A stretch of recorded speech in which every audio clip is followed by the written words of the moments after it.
माने बड'लेण्डआ बेखौ बाहायनोबो हायो आरो नङाबा बड'लेण्डआ गाव आलदायैबो आयेनखौ दानानै लानो हायो आरो बड'लेण्डनि बेलायाव आसाम सरकारनि खुनु माने आयेना बेवहाय माने मा होनो कभार जाया बड'लेण्डनि डिपार्टमेन्ट ट्रेन्सफार जाखानाय आरो बेखौ बड'लेण्डआ गावहानो 30 शिड्युल हिसाबै दङ बे हिसाबै बड'लेण्डखौ दानो होनाया मोजां आसाम सरकारा दा मा होनो गामि पन्चायतफोरखौ दाफामफिनगासिनो दङ माने गोदान समष्टि हिसाबै आरो गोबावथार जाबाय हिसाबै आरो गोदान एसेम्बलि समष्टि जानायखाय आसाम सरकारा गासै ब्लक डेभेलपमेन्ट अफिसफोरखौ आरो आन्चलिक पन्चायत बा गाव पन्चायतफोरखौ माने बे समष्टिनि माने बेंखननि सिङावनो जानांगौ होननानै समष्टि वाइसआवनो गासैखौबो एडजास्ट खालामनो थाखाय दा दाफामफिनगासिनो दङ आरो बे हिसाबै आसाम सरकारा जि माने थांखि लादों आरो जि बिथोन होदों बे थांखि आरो बिथोनखौ बड'लेण्डनि डिसिफोरनोबो हरदोंमोन बे नटिफिकेसनफोरखौ आरो बेवहाय माने गार्जेन मिनिस्टारखौ चेयारमेन खालामनानै एमएलएफोरखौ सोद्रोमा बानायनानै बिटिसिनि ब्लकफोरखौबो दाफामफिननांगौ होननानै बिथोन हरदों आरो बे बेलायाव आङो जिहेतु बड'लेण्ड टेरिटरियेल काउन्सिला 2003 मायथाइयावनो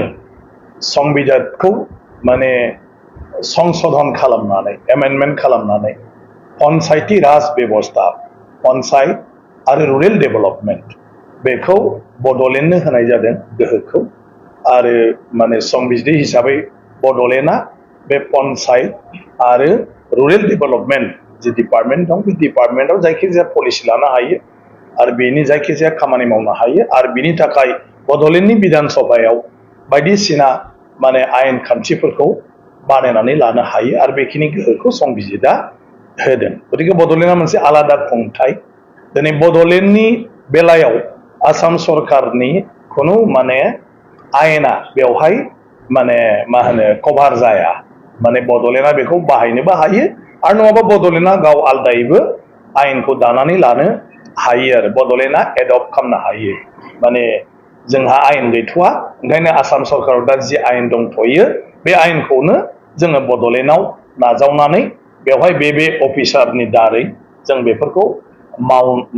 मावनाय जागोन होननानै बड'लेण्डआ गाव बे आयेनखौ एडप्ट खालामनो हायो नाथाय मावनांगौनि जि गोहो बे गोहोआ बड'लेण्ड सरकारनिनो ओंखायनो बेखौ आं सोद्रोमा नालाय आंखौ डिसिआ मिटिङाव लेंहरदोंमोनखाय बे बोरै जानो होननायाव डिसिआ आंनो माने खेंफोरथिखौ होनो हायाखै ओंखायनो आंनो स्टेट गभर्नमेन्टनि माने कमिटि बा मा नटिफिकेसन दं हर होननायाव बिथाङा बेखौ हरबाय आरो स्टेट गभर्नमेन्टआ बेखौ दाना हरदोंमोनखाय आङो मानाव गेदेर जिहेतु बे डिपार्टमेन्टआ मावनाय डिसिसन गतिके बिनि सानै अथरिटिनो आं जनायनांगौ बे जाबाय नियम आरो मोनसेया जाहैबाय आं स्पिकार ओंखायनो आं स्पिकार हिसाबै चिफ मिनिस्टारनो आं प्रिन्सिपाल सेक्रेटारिनो जनायबाथ' बियो माने गाव फाइनाल अथरिटि नङा गतिके फाइनाल अथरिटिया जाहैबाय चिफ मिनिस्टार बेखायनो आङो मानाव गेदेर चिफ मिनिस्टारनो बेखौ जास्ट फोरमायहरदों जे बड'लेण्डआव माने जिथु पिएनआरडिनि दानो हरनाय बे एक्चुअलि बड'लेण्डनि डिपार्टमेन्ट ट्रेन्सफार जाखानाय आरो बेखौ बड'लेण्डआ गावहानो 30 शिड्युल हिसाबै दङ बे हिसाबै बड'लेण्डखौ दानो होनाया मोजां आरो बेबायदि जिथु स्टेटनिफ्राय खालामहरनो नागिरनाया 6 शिड्युलनि जिथु संबिजिदारि बिथोन बे बिथोनखौ माने आखाइ होनाय एबा बेखौ सिफायनाय बेबायदि जायो बिदि जानो नागिरदों ओंखायनो जाहाथे बड'लेण्डखौ खालामना होयो दा बेखौ रेसपन्ड होनानै दाख्लैहाय केबिनेट मिटिङाव थांखि लाफिनबाय जे दा जिथु पन्चायत आरो ब्लक डेभेलपमेन्टफोर दाफामफिननाय जादों बेखौ 6 शिड्युल एरियाखौ नागारनानै आसाम गभर्नमेन्टआ बेखौ दागोन आरो बिनि ओंथियानो जाहैबाय 6 शिड्युल एरियायाव 6 शिड्युला गावसोर खालामनानै लागोन दा बेखिनिया जाबाय बेवहाय गोबाङानो गोरोन्थि बुजिलायदों जोंनि मानाव गेदेर गबिन्द बसुमतारी बिथाङाबो गोरोन्थि बुजिदों आंहा जेबो गैया बिटिसि सरकारजों आंनि बाथ्राया जाहैबाय संबिजिरारि बाथ्रा मोनसेया जाहैबाय बड'लेण्ड खुंथायनि गोहो आरो बेखौ जिथु मावनाय खामानि बे बेलायाव माने बड'लेण्डआनो जेराव गोहो दं आं बे बाथ्राखौसो रायजो सरकारनो जनायदों जिहेतु बे बड'लेण्डखौ दानाय बे बड'लेण्डखौ बिनाय बे बड'लेण्डनि गासै खामानि मावनायाव आं जिहेतु गावनि जे दंफायोमोनखाय बेफोर बाथ्राफोरखौ आं गासिबो माने मोनथिजोबगौ आरो मा रायलायामोन बेफोर आंनाव गोसोआव दंजोबोखाय बे बाथ्राफोरखौ आङो थोंजोङै बिदि नङामोन होननानै आं बेफोर बाथ्राफोरखौ बुंदों आरो माबाफोर जुदि बाथ्रा थायोबा बेवहाय जोंनाव लिरनाय दं गासिबो बड'लेण्डनि गोरोबथायाव रोखायैनो लिरनाय दं जे बड'लेण्डनो जेफोर डिपार्टमेन्ट होनाय जादों बे डिपार्टमेन्टनि सायाव बड'लेण्डआ गावहानो एडमिनिस्ट्रेटिभ माने खुंनो हानाय एग्जिकिउटिभ मावफुंनो हानाय आरो लेजिस्लेटिभ आयेन कानुन गासिबो दानो हानाय बे गोहोआ थागोन होननाय लिरनाय दं आरो बे एखेजोंनो जोंनि संबिजिरनि 6थि फारियावबो बेखिनि गासिबो गोहोआ दङ दा गभर्नरा नटिफिकेसनखौ होदों बिटिसिनि आंखौ एसे गोरोन्थि बुजिदों होनबाय थादों बिदि नङा जायखिजाया सरकारा माबा मोनसे जुदि थांखि लायोब्ला खामानि मावफुंनो नागिरोब्ला बिनि जिथु अर्डार बे अर्डारखौ गभर्नरनि नामै खालामनांगौ बे जाहैबाय भारत संबिजिरनि 166 आर्टिकेलाव बे बिथोना दं डाइरेक्सन जायखिजाया रायजो सरकार बा सरकारा जुदि स्टेटआव माबा मोनसे मावनो थांखि लायोब्ला गभर्नरनि मुङै बेखौ माने मा होनो खामानिखौ मावनांगौ आरो ओंखायनो नटिफिकेसनफोर होयोब्ला बेवहाय गभर्नरनि खोथाखौ रायखांनांगौ जायो सरकारनि जायगायाव जे गभर्नरा माने गोजोननायजों रायजोनि सार्थनि थाखाय नैबे बायदि खामानि मावनो मोनसे थांखि लादों ओंखायनो बे थांखि मथे ओरै खालामनाय जासिगोन दा बे जाबाय नटिफिकेसन होनायनि नियम दा बेल'सो मिसआन्डारस्टेन्डिंआ बिथाङा जेखौ सानदों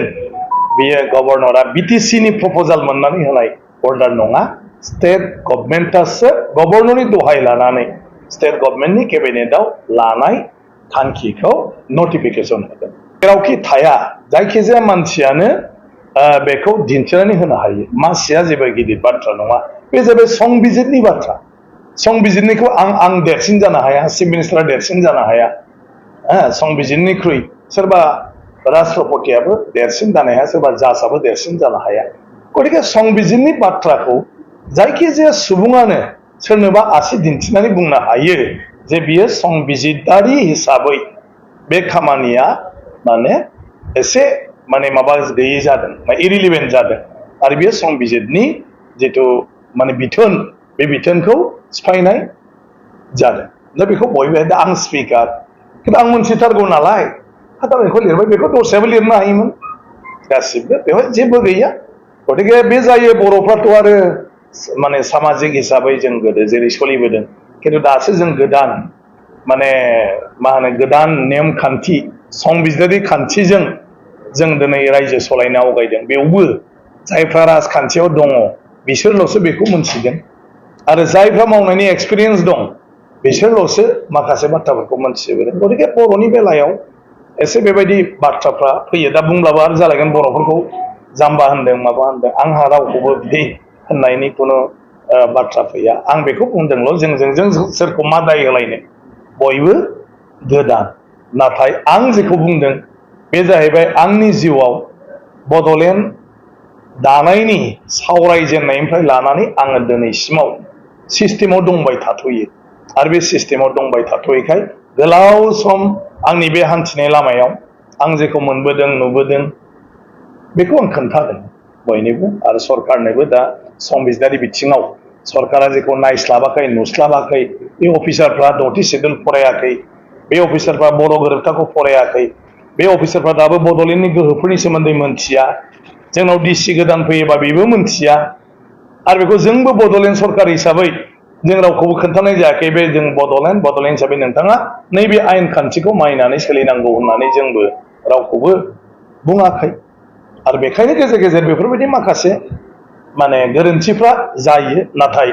गोरोन्थिखौ सुद्रायनाया गिदिर बाथ्रा दिनै आसाम सरकारखौ साबायखर बावनांगोन जे बिथांमोना केबिनेटनि गेजेरजों गोरोन्थिखौ सुद्रायो